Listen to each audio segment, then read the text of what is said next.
Hello everybody, welcome back. Today as well we have got you another video. In this video I'll show you how you can create a demo account on MetaTrader 5. But before that, please do make sure to like our video, subscribe our channel, and yes, without any further delay, let's get started.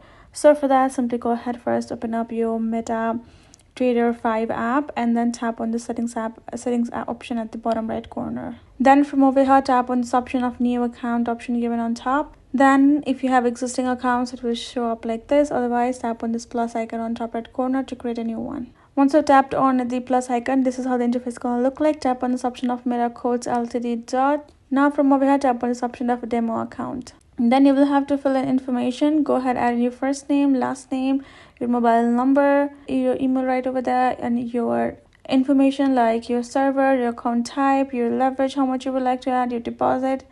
And then once you've added information, make sure to turn this toggle on the accept as well, and tap on register at the bottom right given.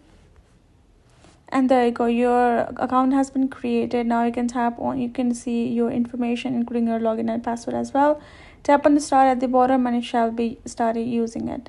Hope this video helped. Thank you so much for watching. I'll see you guys in our next video.